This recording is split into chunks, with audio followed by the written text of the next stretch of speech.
What's up, guys? It's Drew, Lefty NDB, coming back with you with a different kind of video today. Just not going to be any cards, so if you're expecting cards, this isn't a vid for you. This is just going to be my personal opinions on the whole Panini and the flawless debacle, and really cards in general, and I guess just the future of where I see things kind of going. So just a little bit of backstory. It's like you know 2 weeks ago, after the whole flawless product came out, I sent my buddy Matt, partly cloudy on here, a text about a suspicious jersey for Colin Kaepernick that I'd seen a thread on Blowout about. And, we kind of talked about it. Maybe it was just maybe it was in a game we didn't know about. Maybe the guy was wrong. You just never know. And then so about 3 days ago, of course, I don't want to get into this whole story again, but Panini was basically caught in a lie. With Colin Kaepernick, Alshon Jeffrey, and Russell Wilson. The cards that they labeled as game-used cards were, in fact, not game-used. They were slated as event-worn, but they may not even have been that. They look like jerseys you could have bought from, like, a Dick's Sporting Goods. So, basically, Panini releases this, the most expensive product ever as far as football goes, and basically is caught in a lie. Absolute lie. If you believe what Panini's telling you, then you need to pull the bag off your head, because you can't trust a company like that. So, after this obviously happens, I'm sure as most of you are aware, now they've released another list of names. Cam Newton, Andrew Luck, Calvin Johnson, one card of Ryan Tannehill, Joe Flacco. This list goes on and on of now more and more names that are not game-used cards. It really doesn't make sense, the explanation that they gave. It says that they were mislabeled, that they mislabeled one card out of the Ryan Tannehill set and, 7 cards out of the Cam Newton run. That doesn't make any sense. When have you ever heard a company, for the same patch set, they would make 7 cards that said event worn and 3 cards that said game worn? That's a complete lie.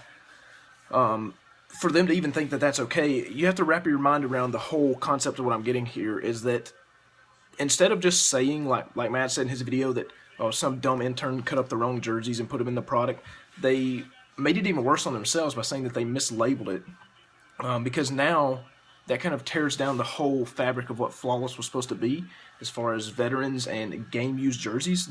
So basically what they're admitting to is the fact that they knew they weren't game-used, they just mislabeled them. Which is complete crap. You're telling me that in the most expensive product you've ever made for football that somebody in quality control didn't catch that? Smell that? It's bullshit. It's a complete lie.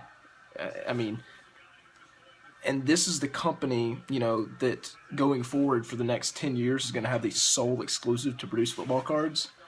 Let me go ahead and say thank God I mostly collect baseball, because I will never buy another Panini product again. I don't identify with anything positive that Panini creates. They don't really create anything of value. Working in a card shop, I get to see so much behind-the-scenes stuff that Panini does, these little games that they play. In my opinion, they're a terrible company. Let me just start by saying that, they come over here and buy Donruss in 2008 and 2009. Big money European sticker company, and that's great. You want to give them a shot. You don't know what they're capable of, but they just churn out these absolute garbage products year in and year out. Even in years like 2012, where they had prominence that flopped.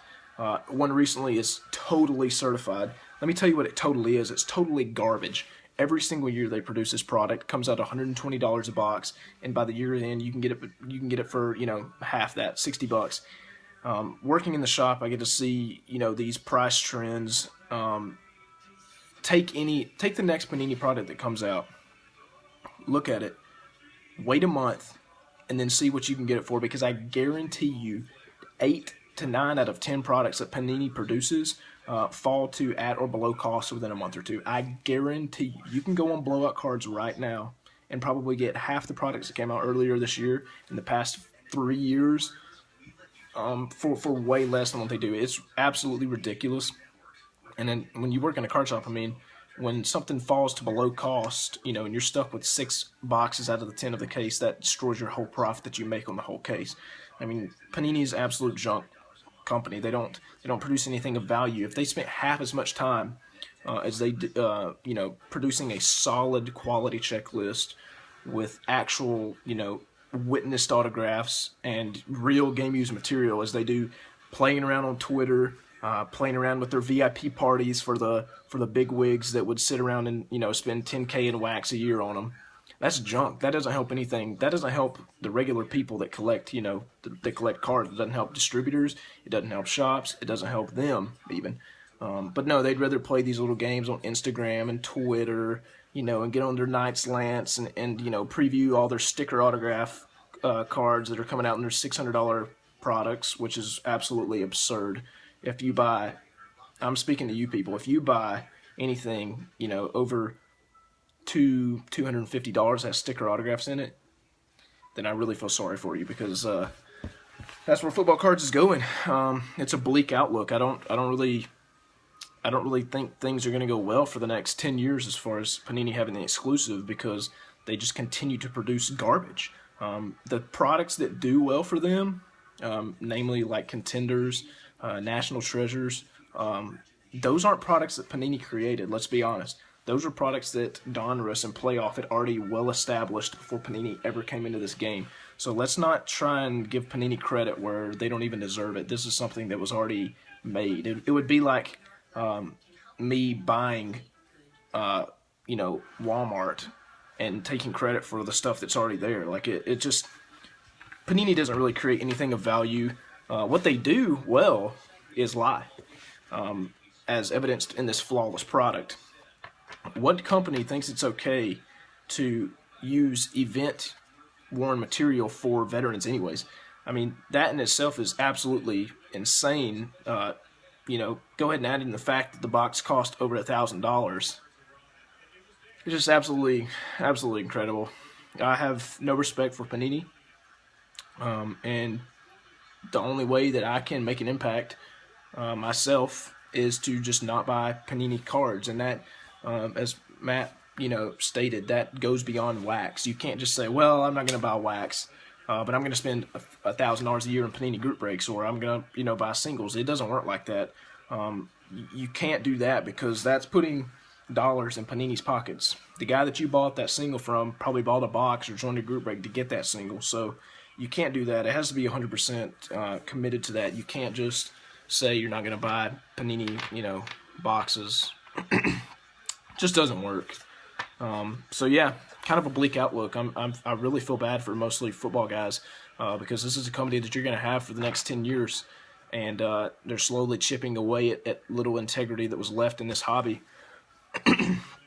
As a collector, you literally have no recourse to know 100% sure that anything you pull out of a packet is legitimate. I know Topps witnesses a lot of their autographs in person. On the back of Panini stuff, the wording is a little bit more vague, so I don't think they witness a lot of their autographs.